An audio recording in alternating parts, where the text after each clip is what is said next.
साथियों नमस्कार। आज मैं फिर आप लोगों के बीच एक नए टॉपिक एक नए विषय को लेकर के उपस्थित हुआ हूँ और मुझे आशा है कि आप सभी लोग स्वस्थ होंगे, मस्त होंगे और अपने जीवन में आगे बढ़ रहे होंगे। और यहाँ जो भी जानकारियाँ मिल रही हैं आप लोगों की, उन जानकारियों को अपने जीवन में आप आत्मसात कर रहे होंगे, अप्लाई कर रहे होंगे। और यहाँ जो भी जानकारियाँ मिल रही हैं, जैसे कि मैं बार बार बोलता रहता हूँ, यहाँ जो भी जानकारियाँ मिल रही हैं हम उन जानकारियों को दूसरे लोगों को बता भी रहे होंगे, दूसरे लोगों के बीच शेयर कर रहे होंगे। क्यों? क्योंकि हमें ज़्यादा से ज़्यादा लोगों को आरोग्य की तरफ ले जाना है, ज़्यादा से ज़्यादा लोगों को बीमारियों से बचाना है, ज़्यादा से ज़्यादा लोगों को हमें प्रोटीन के बारे में जागरूक करना है और स्वास्थ्य के बारे में जागरूक करना है। तो इस नाते इन सारे विषयों को, यहाँ जो भी जानकारी हम ले रहे हैं इन सारे विषयों से, उन सब की जानकारी हमें जो है लोगों के बीच पहुंचानी भी है। तो इस नाते हम सब का यह एक नैतिक कर्तव्य है कि हम इन जानकारी को ज़्यादा से ज़्यादा लोगों तक पहुंचाएं और अपने स्वास्थ्य को तो बेहतर करने के लिए हम लोग कर ही रहे हैं। तो आगे चलते हैं हम लोग टॉपिक पे। जैसा कि आप सभी लोगों को पता है, तो सबसे पहले आप सभी लोगों का हार्दिक स्वागत और अभिनंदन है इस प्रोग्राम में। और हम लोग चलते हैं अपने टॉपिक पर।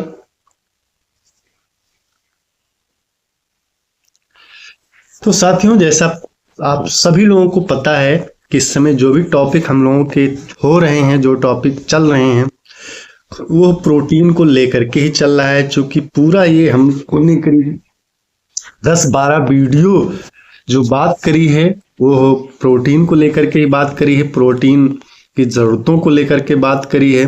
तो आज का भी जो विषय है वो प्रोटीन को लेकर के ही है कि प्रोटीन हर किसी की ज़रूरत है और जो है प्रोटीन हर कोई ले सकता है। तो इसी बारे में हम सब लोग बात करेंगे। और एक बहुत महत्वपूर्ण विषय है, जैसा कि पिछले वीडियोस में हम लोगों ने जाना है कि प्रोटीन, सोया प्रोटीन के मिथक के बारे में जो जानकारी हम लोगों ने ली थी, तो उस मिथक के बारे में कुछ जानकारी हम लोग और आगे लेंगे। तो हम यहाँ पर मिथक और तथ्य की बात कर रहे हैं।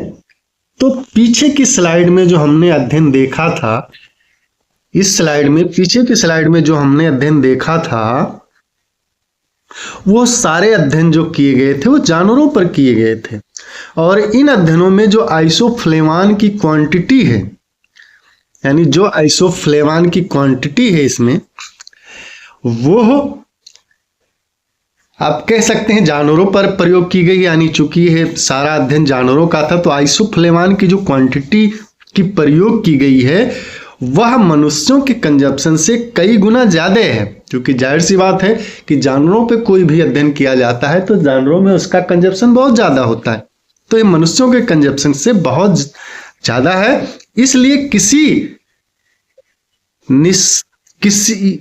इसीलिए यह है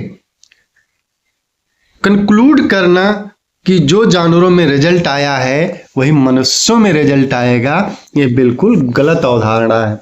ऐसा बिल्कुल नहीं हो सकता है कि जो रिजल्ट जानवरों में आया वही मनुष्यों में आया, ऐसा संभव नहीं है। क्योंकि जानवरों के रिजल्ट अलग आएंगे और मनुष्यों के जो है रिजल्ट अलग आएंगे। तो ये आप कह सकते हैं बिल्कुल गलत अवधारणा है। ये किसी भी अध्ययन में निष्कर्ष नहीं निकला कि ये जो सारे मिथ हैं, यानी ये जो स्लाइड में हम लोग सारे मिथ देख रहे हैं वो सही हैं। तो आप किसी को भी कॉन्फिडेंशली, विश्वासात्मक तरीके से बता सकते हैं कि ये गलत अवधारणा है। बिल्कुल आप लोगों को बता सकते हैं कि बिल्कुल एक गलत अवधारणा है, एक गलत सोच है। अगर आप, जैसा कि स्लाइड में आप लोग देख रहे होंगे, अगर आप साउथ ईस्ट एशिया की बात करें तो जहां पर स्टेबल फूड ही सोया है, यानी वहां का बेसिक फूड ही सोया है, वहां ज्यादातर जो आप भोजन कह सकते हैं वो सोया ही है। वहां आप देखेंगे सोया पेस्ट है, सोया सॉस है, यानी ज्यादा से ज्यादा जो फूड है साउथ ईस्ट एशिया के, तो वहां का जो सबसे आप मेन भोजन कह सकते हैं, मुख्य भोजन कह सकते हैं, वो सोया ही है। उनके ज्यादातर भोजन में आपको सोया ही मिलेगा। ठीक है, जैसे यहाँ एग्जाम्पल दिया गया कि सोया पेस्ट है, सोया सॉस है, तो इसका मतलब अगर साउथ ईस्ट एशिया का स्टेपल फूड सोया है तो वहां के सारे लोगों की जो है आप कह सकते हैं प्रजनन हार्मोन प्रभावित हो जाना चाहिए, लेकिन ऐसा नहीं हुआ। वहां जो सभी यंग एज के लड़के लड़कियां हैं उनको जल्दी युवावस्था में आ जाना चाहिए था, लेकिन ऐसा नहीं हुआ है।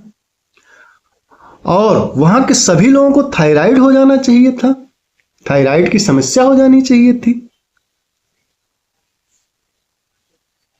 तो ऐसा नहीं हुआ है। और वहां के सभी लोगों को एलर्जी हो जानी चाहिए थी, तो ऐसा नहीं हुआ है।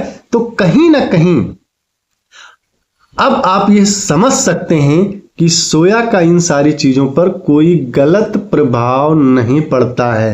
यानी आप अच्छी तरीके से समझ सकते हैं कि सोया का इन सारी चीजों पर कोई गलत प्रभाव नहीं पड़ता है। तो अब हम पूरे विश्वास के साथ कह सकते हैं, अब हम क्या कर सकते हैं, पूरे विश्वास के साथ जो कह सकते हैं, निष्कर्ष में यही कह सकते हैं कि प्रोटीन के बिना शरीर और स्वास्थ्य की कल्पना नहीं की जा सकती। यानी अगर हम ये सोचें कि बिना प्रोटीन के हम स्वस्थ रह लेंगे, शरीर हमारा बेहतर बना रहेगा, शरीर को हम अच्छी तरीके से जो है चला पाएंगे, शरीर की सारी एक्टिविटी अच्छी तरीके से चला पाएंगे, तो यह संभव नहीं है। प्रोटीन के बिना जो है शरीर और स्वास्थ्य की कल्पना नहीं की जा सकती है। शरीर और स्वास्थ्य की कल्पना करना जो है बेईमानी है, आप नहीं कर सकते हैं, क्योंकि हमारे शरीर में जो है पानी और जो है कार्बोहाइड्रेट को छोड़ दिया जाए तो सारा का सारा जो है प्रोटीन से बना हुआ है। तो हर कोई प्रोटीन ले सकता है, हर किसी को प्रोटीन लेना चाहिए, ठीक है, बशर्ते उसको ध्यान रखना है कि कितना लेना है, कब लेना है, कैसे लेना है, ये ध्यान में रखते हुए हर कोई प्रोटीन ले सकता है। ठीक है, तो हम लोग सीखते हुए जीवन को जो है साइन कर सकते हैं। ये सारी चीजें अगर हम कर रहे हैं तो सीखते हुए हम अपने जीवन में चमक सकते हैं, अपने जीवन में साइन कर सकते हैं। तो आप समझ सकते हैं कि सोया प्रोटीन को लेकर के जो गलत अवधारणाएं थीं वो बिल्कुल निरर्थक हैं, निराधार हैं। उनका कोई साइंटिफिक अध्ययन या रिसर्च में कोई ऐसी बातें नहीं आई हैं। तो आप गट्स के साथ जो है सोया प्रोटीन का इस्तेमाल कर सकते हैं, लोगों को करा सकते हैं, जिससे लोगों के अंदर प्रोटीन की जो डिफिशियंसी है वो फुलफिल होती रहे। तो आज के लिए इतना ही, और मुझे आशा है कि इसमें दी हुई जानकारी आप लोगों को अच्छी लगी होगी। और दी हुई जानकारी अगर अच्छी लगी है तो आप चैनल को सब्सक्राइब कर सकते हैं जो है, और लोगों को जो है इसके बारे में जो भी जानकारियां मिल रही हैं, इन जानकारियों को लोगों को जो है आप बता सकते हैं। बताना हमें इस नाते है कि जैसे पहले भी मैं कह चुका हूं कि हमें ज्यादा से ज्यादा लोगों को जो है आरोग्य की तरफ ले जाना है, जो है हमें बीमारियों से बचाना है। तो हमें क्या करना है कि जो है हमें ज्यादा से ज्यादा लोगों के बीच शेयर करना है। तो आज के लिए इतना है, फिर मिलते हैं एक नए वीडियो में एक नए टॉपिक के साथ। तब तक आप सभी लोगों का बहुत बहुत धन्यवाद।